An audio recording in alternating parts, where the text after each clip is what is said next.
Hi everybody, just welcoming along to this short kind of accompanying video, if you like, for this week's blog, which is entitled Guess Who's Talking? And hopefully by the end of this, you'll be able to guess who's talking. So, what I'm really talking about here is those little voices in your head, that kind of that chatter away, and we don't normally pay a lot of attention to them. So an event will happen, and you'll say to yourself, "Oh, that happened because of blah blah blah," and you just kind of let it go. And that's going on all the time. They're kind of thoughts that you have to yourself. And what this particular video is about is policing those thoughts a little bit. And this is especially important for your client because very often we just let the comments go internally without really thinking whether they're true. And so we use those voices to justify our actions. And the scenario that I've used within the blog is talking about maybe going to the gym after work. So you decide during the day, I'm going to go to the gym tonight.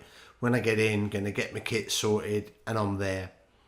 And so day goes by, and you've strongly got that thought in your head. You get in the door, and it's a bit of a rough journey home. You've had a pretty rough day at work.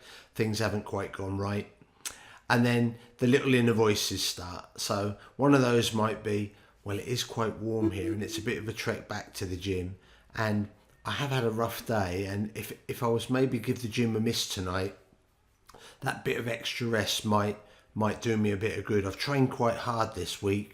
And so actually just missing one session and relaxing almost would be really good to my body. Now, some of those comments may be true. I mean, it would depend on the context. Have you really trained hard this week? Is it true that you need some rest? So I'm not always saying that the voices are inaccurate, but what I am suggesting is that you at least police those thoughts and think to yourself, well, is that really true? Is what I'm saying true here? Or is there another way of looking at this? Anyway, we let that go. We sit down on the sofa, we relax for the evening meal, bit of chocolate, whatever it might be, and then there's a documentary on about the benefits of exercise and activity and a healthy diet and how it increases longevity, things like that. And so we're sitting there watching that, maybe feel a little bit guilty, and we say to ourselves, well, I know what I'm going to do. Tomorrow morning, I'm going to get up a bit earlier and I'm going to go out and do a bit of a run and get my run done early. So we go to bed that night, get all our kit ready, lay it all out there, good to go to bed. Set the alarm early because we're going to get up and get this run sorted. The alarm goes off in the morning, nice and early. You kind of lean over, hit the snooze button, and already the self-talk is starting because now you're saying to yourself, well, actually, another 5 minutes in bed will just kind of get me in the right frame for doing my run, or another 10 minutes, depending on how long you've got your snooze button set for. Anyway, the alarm goes off again, and you look out the window now, and there's a bit of frost on the window, and it's maybe just starting to rain, and you think to yourself, it does look a bit cold out there, and if I was to get on this run this morning, I could end up picking up a bit of a cold and a chill, and that wouldn't be any good for me.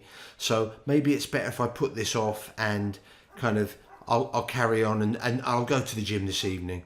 Now again, we haven't policed any of those thoughts. We've just accepted that, we might get a bit of a chill, we might get a cold. And what I'm saying you should do, and what I'm saying you should maybe teach clients to do, is police those thoughts a bit. And the way I always try to describe this to people is be the annoying child. And they're like, what do you mean by the annoying child? And what I mean by that is keep asking why, and is that true? So that first thought about, all right, it's cold outside, and if I go out in the cold, I might get a bit of a chill. So the first thing you could ask yourself, well, is that really true? Can you catch a chill from being cold, or can you catch a cold from being cold? Well, no, actually, it's a virus. Yeah, but I could still get some other illness. Is that true? Why is it true? What evidence have you got? And it's just really paying attention to those voices and going, do you know what? I'm just going to check if that's true. Now, one of the ways that can also help this is if you look at all the comments that are made there, they're all framed quite negatively in terms of I might get a cold, I might get a chill, the rest will do me good. They're all kind of negatives. And some of this is kind of encapsulated in cognitive behavioural therapy in terms of the ABC method. And ABC stands for activation, so something that actually kind of triggers the event, so you think about it. Then the behaviour that then goes with that trigger, that you associate with that trigger. So the trigger is the alarm going off, the behaviour is, I'm going to talk about, and then the consequences of that behaviour, the kind of outcome, if you like. And so we're kind of looking at the behaviour and the outcome. And so what we kind of need to address here is the type of questions we ask ourselves as well. So rather than looking at the negatives and, oh, wouldn't it be better? So that type of question, wouldn't it be better if I stay in bed and had a rest? It's only likely to elicit answers that will enforce the stay in bed. Now, if the thinking when you're laying there in bed, in that nice warm bed, admittedly, if the thinking was, oh, I wonder how I would feel, how great am I going to feel when I get up and do my run and it's done and I'm in work in the morning and at coffee break someone comes up and goes, oh, do you fancy coming to the gym tonight? You can be real smug and go, no, I've already done my session for today. Actually, I got myself sorted. I was up and done. Now that's quite a positive thing. So we're now looking at the positives of having done my run. Doing my run in the morning, has that helped me towards my goal of getting a bit fitter, losing some weight, whatever the goal might be? And the answer to that is, well, yes, it is. And so now, if you ask those type of questions when you're maybe considering just laying there and doing nothing, you are more likely to go ahead and do the action as opposed to let all the little voices run away and put you off. So in some ways, this works similar for procrastination. So if you think of students, when I'm lecturing, I always say to students, you've got this many months until the assessment's due in.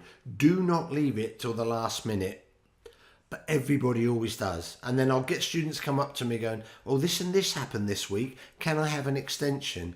And my answer is always no, because you've had 3 months. I told you 3 months ago to start work on this and you've put it off. Now what's happened is every time they've sat down to kind of maybe start work on the assessment or whatever, they've thought, oh, well, I've got plenty of time. It's 3 months yet. I can put that off and I'll maybe do it at the weekend. They haven't policed those thoughts. Had they policed those and thought, have I got plenty of time? Well, actually, I've only got 12 weeks. Will I get it done at the weekend? Pretty unlikely, because you're going to want to go out socialising or whatever. And then also, if they'd have asked themselves the right questions, how good will I feel if I've got just 2 pages of writing done, or I've found some journals that are relevant to this assessment? How great is that going to feel in a few days' time when I'm looking at this assessment and I've already got something on paper? So we can use this in all areas of our life, whether that be business, putting off decisions, putting off actions, whether that be with our clients, putting off coming up with a better program, maybe talking to them about a problem that you think is going on. You might put it off because you think, well, that might put them off. They might put them off training with me, whatever.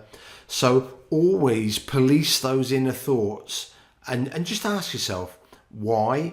Is it true? Where's the evidence for that? And just going through that very short process, sometimes you end up with better outcomes, and part of your better outcomes is ask better questions. So the answer to the title of this was Guess Who's Talking? And the person talking is you. So make sure what you're telling yourself is the truth. I hope you found that interesting and look forward to seeing you on the next one. Bye for now.